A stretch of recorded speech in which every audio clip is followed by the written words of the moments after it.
ओम शांति।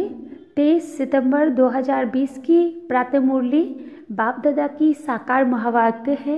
बाबा बोले, मीठे बच्चे, तुम्हें यही चिंता रहे कि हम कैसे सबको सुखधाम का रास्ता बताएं। सबको पता पड़े कि यही पुरुषोत्तम बनने का संगम योग है। प्रश्न है, तुम बच्चे आपस में एक दो को कौन सी मुबारक देते हो? मनुष्य मुबारक कब देते हैं?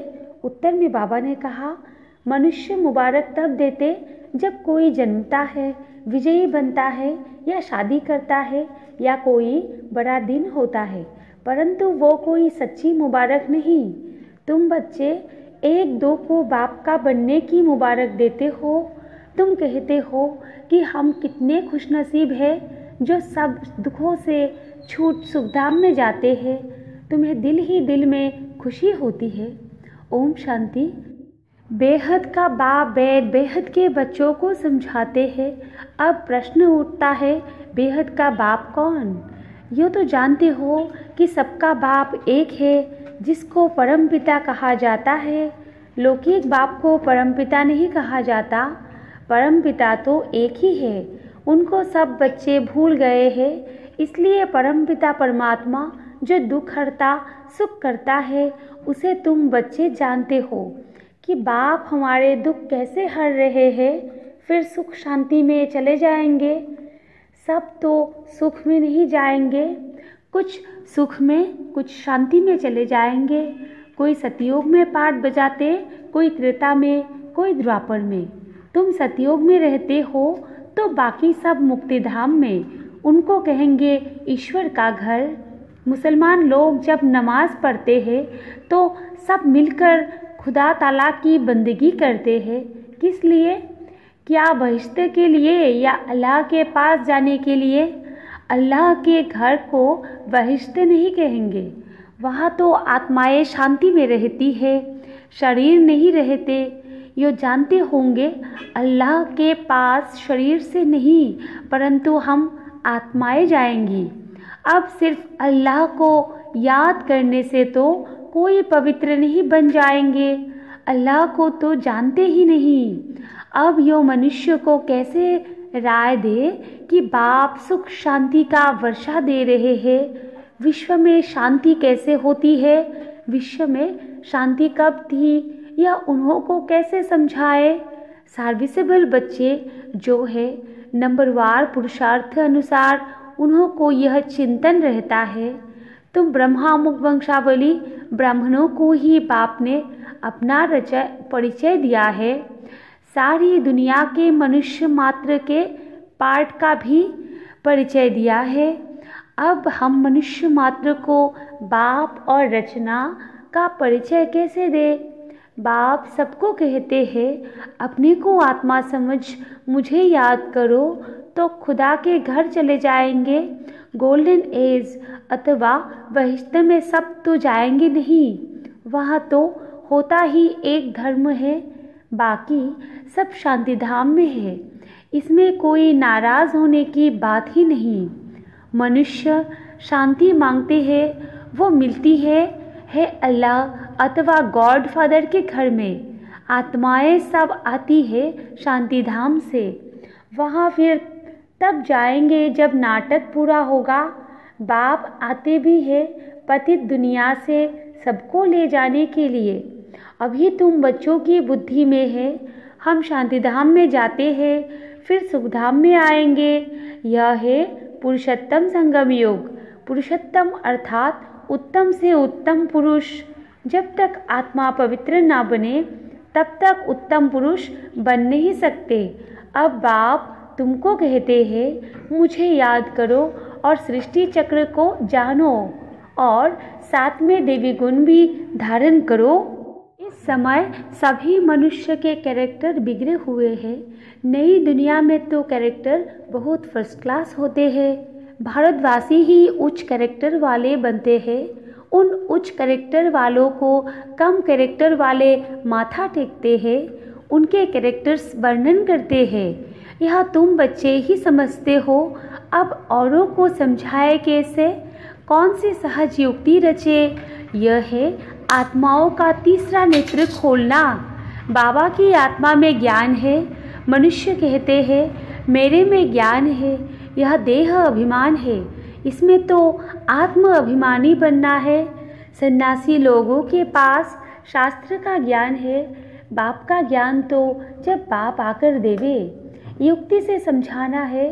वो लोग कृष्ण को भगवान समझ लेते हैं, भगवान को जानते ही नहीं।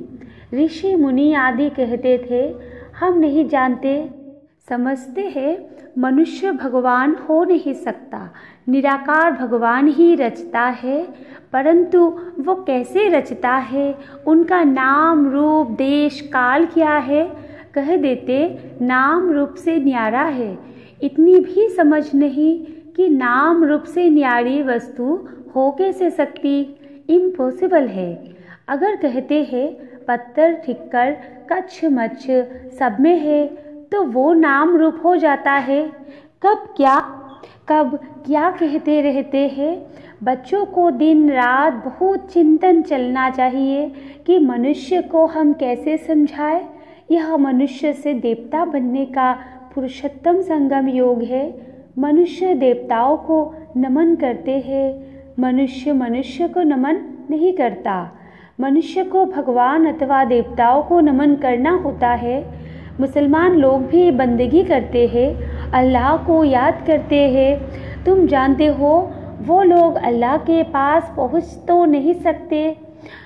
मुख्य बात है अल्लाह के पास कैसे पहुँचे, फिर अल्लाह कैसे नई सृष्टि रचते हैं, यह सब बातें कैसे समझाए।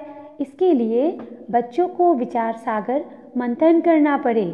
बाप को तो विचार सागर मंथन नहीं करना है। बाप विचार सागर मंथन करने की युक्ति बच्चों को सिखलाते हैं। इस समय सब आयरन एज में तमोप्रधान है, जरूर कोई समय गोल्डन एज भी होगी। गोल्डन एज को प्योर कहा जाता है। प्योरिटी और इम्प्योरिटी, सोने में खाद डाली जाती है ना। आत्मा भी पहले प्योर सतोप्रधान है, फिर उनमें खाद पड़ती है। जब तमोप्रधान बन जाती है तब बाप को आना है। बाप ही आकर सतोप्रधान सुखधाम बनाते हैं। सुखधाम में सिर्फ भारतवासी ही होते हैं, बाकी सब शांतिधाम में जाते हैं। शांतिधाम में सब प्योर रहते हैं, फिर यहाँ आकर आहिस्ते आहिस्ते इम्प्योर बनते जाते हैं।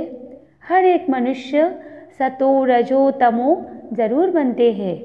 अब उन्हों को कैसे बताए कि तुम सब अल्लाह के घर पहुँच सकते हो। देह के सब संबंध छोड़ अपने को आत्मा समझो। भगवानुवास तो है ही। मेरे को याद करने से यह जो 5 भूत है वो निकल जाएंगे। तुम बच्चों को दिन रात यह चिंता रहनी चाहिए। बाप को भी चिंता हुई, तब तो ख्याल आया कि जाकर सबको सुखी बनाओ। साथ में बच्चों को भी मददगार बनना है। अकेले बाप क्या करेंगे, तो यह विचार सागर मंथन करो। क्या ऐसा उपाय निकाले जो मनुष्य झट समझ जाए कि यह पुरुषोत्तम संगम योग है।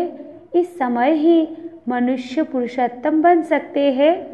पहले उच्च होते हैं, फिर नीचे गिरते हैं। पहले तो नहीं गिरेंगे ना। आने से ही तो तमोप्रधान नहीं होंगे। हर चीज़ पहले सतोप्रधान फिर सतो रजो तमो होती है। बच्चे इतनी प्रदर्शनियाँ आदि करते हैं, फिर भी मनुष्य कुछ समझते नहीं है, तो और क्या उपाय करे। भिन्न भिन्न उपाय तो करने पड़ते हैं ना। उसके लिए टाइम भी मिला हुआ है। फट से तो कोई संपूर्ण नहीं बन सकते। चंद्रमा थोड़ा थोड़ा करके आखिर संपूर्ण बनता है। हम भी तमोप्रधान बने हैं, फिर सतोप्रधान बनने में टाइम लगता है। वो तो है जड़, फिर यह है चैतन्य। तो हम कैसे समझाए। मुसलमानों के मौलवी को समझाए कि तुम यह नमाज क्यों पढ़ते हो, किसकी याद में पढ़ते हो। यह विचार सागर मंथन करना है। बड़े दिनों पर प्रेसिडेंट आदि भी मस्जिद में जाते हैं, बड़ों से मिलते हैं। सब मस्जिदों की फिर एक बड़ी मस्जिद होती है। वहाँ जाते हैं ईद मुबारक देने। अब मुबारक तो यह है जब हम सब दुखों से छूट सुखधाम में जाए, तब कहा जाए मुबारक हो। हम खुशखबरी सुनाते हैं, कोई विन करते हैं तो भी मुबारक देते हैं, कोई शादी करते हैं तो भी मुबारक देते हैं। सदैव सुखी रहो। अब तुमको तो बाप ने समझाया है, हम एक दो को मुबारक कैसे दें। इस समय हम बेहद के बाप से मुक्ति, जीवन मुक्ति का वर्षा ले रहे हैं। तुमको तो मुबारक मिल सकती है। बाप समझाते हैं, तुमको मुबारक हो, तुम 21 जन्मों के लिए पद्मपति बन रहे हो। अब सब मनुष्य कैसे बाप से वर्षा ले, सबको मुबारक दे, तुमको अभी पता पड़ा है, परंतु तुमको लोग मुबारक नहीं दे सकते, तुमको जानते ही नहीं। मुबारक देवे तो खुद भी ज़रूर मुबारक पाने के लायक बने। तुम तो गुप्त हो ना, एक दो को मुबारक दे सकते हो। मुबारक हो, हम बेहद के बाप के बने हैं। तुम कितने खुश नसीब हो। कोई लॉटरी मिलती है या बच्चा जन्मता है तो कहते हैं मुबारक हो। बच्चे पास होते हैं तो भी मुबारक देते हैं। तुमको दिल ही दिल में खुशी होती है, अपने को मुबारक देते हो। हमको बाप मिला है जिससे हम वर्षा ले रहे हैं। बाप समझाते हैं, तुम आत्माएं जो दुर्गति को पाई हुई हो वो अब सद्गति को पाती हो। मुबारक तो एक ही सबको मिलती है, पिछाड़ी में सबको मालूम पड़ेगा। जो ऊंचते ऊंच बनेंगे उनको नीचे वाले कहेंगे मुबारक हो। आप सूर्यवंशी कुल में महाराजा महारानी बनते हो। नीच कुल वाले मुबारक उनको देंगे जो विजयमाला के दाने बनते हैं। जो पास होंगे उनको मुबारक मिलेगी, उनकी ही पूजा होती है। आत्मा को भी मुबारक हो जो उच्च पद पाती है, फिर भक्ति मार्ग में उनकी ही पूजा होती है। मनुष्य को पता नहीं है कि क्यों पूजा करते हैं, तो बच्चों को यही चिंता रहती है कि कैसे समझाए हम पवित्र बने हैं, दूसरों को कैसे पवित्र बनाए। दुनिया तो बहुत बड़ी है ना, क्या किया जाए जो घर घर में पैगाम पहुँचे। पर्चे गिराने से सबको तो मिलते नहीं, यह तो एक एक को हाथ में पैगाम चाहिए, क्योंकि उनको बिल्कुल पता नहीं कि बाप के पास कैसे पहुँचे। कह देते हैं सब रास्ते परमात्मा से मिलने के हैं, परंतु बाप कहते हैं यह भक्ति दान पुण्य तो जन्म जन्मांतर करते आए हो, परंतु रास्ता मिला कहाँ। कह देते यह सब अनादि चलता आया है, परंतु कब से शुरू हुआ, अनादि का अर्थ नहीं समझते। तुम्हारे में भी नंबरवार पुरुषार्थ अनुसार समझते हैं। ज्ञान की प्रारब्ध 21 जन्म, वो है सुख फिर है दुख। तुम बच्चों को हिसाब समझाया जाता है, किसने बहुत भक्ति की है। यह सब रंजकारी बातें एक एक को तो नहीं समझा सकते। क्या करे, कोई अखबार में डाले, टाइम तो लगेगा। सबको पैगाम इतना जल्दी तो मिल न सके। सब पुरुषार्थ करने लग पड़े तो फिर स्वर्ग में आ जाए, यह हो ही नहीं सकता। अब तुम पुरुषार्थ करते हो स्वर्ग के लिए। अब हमारे जो धर्म वाले हैं उनको कैसे निकाले, कैसे पता पड़े कौन कौन ट्रांसफ़र हुए हैं। हिंदू धर्म वाले असल में देवी देवता धर्म के हैं, यह भी कोई नहीं जानते। पक्के हिंदू होंगे तो अपने आदि सनातन देवी देवता धर्म को मानेंगे। इस समय तो सब पतित है, बुलाते हैं पतित पावन आओ, निराकार को ही याद करते हैं कि हमको आकर पावन दुनिया में ले चलो। इन्होंने इतना बड़ा राज्य कैसे लिया। भारत में इस समय तो कोई राजा ही नहीं जिसको जीतकर राज्य लिया हो। वो कोई लड़ाई करके राजाई तो पाते नहीं। मनुष्य से देवता कैसे बनाया जाता कोई को पता नहीं है। तुमको भी अब बाप से पता पड़ा है, औरों को कैसे बताए जो मुक्ति जीवन मुक्ति को पाए। पुरुषार्थ कराने वाला चाहिए ना, जो अपने को जानकर अल्लाह को याद करे। बोलो, तुम ईद की मुबारक किसको कहते हो? तुम अल्लाह के पास जा रहे हो, पक्का निश्चय है, जिसके लिए तुमको इतनी खुशी रहती है। यह तो वर्षों में तुम करते आए हो। कभी खुदा के पास जाएंगे या नहीं, मूंझ पड़ेंगे। बरोबर हम जो पढ़ते करते हैं, क्या करने के लिए? उच्चते उच्च एक अल्लाह ही है। बोलो, अल्लाह के बच्चे तुम भी आत्मा हो। आत्मा चाहती है हम अल्लाह के पास जाए। आत्मा जो पहली पवित्र थी, अभी पतित बनी है। अभी इनको बहिष्ठ तो नहीं कहेंगे, सब आत्माएं पतित है। पावन कैसे बने? जो अल्लाह के घर जाए, वहाँ विकारी आत्मा होती नहीं, वाइसलेस होनी चाहिए। आत्मा कोई फट से तो सतप्रधान नहीं बनती। यह सब विचार सागर मंथन किया जाता है। बाबा का विचार सागर मंथन चलता है, तब तो समझाते हैं ना। युक्तियाँ निकालनी चाहिए, किसको कैसे समझाए। अच्छा, मीठे मीठे सिखिलदे बच्चों प्रति माता पिता बाप दादा का याद प्यार और गुड मॉर्निंग।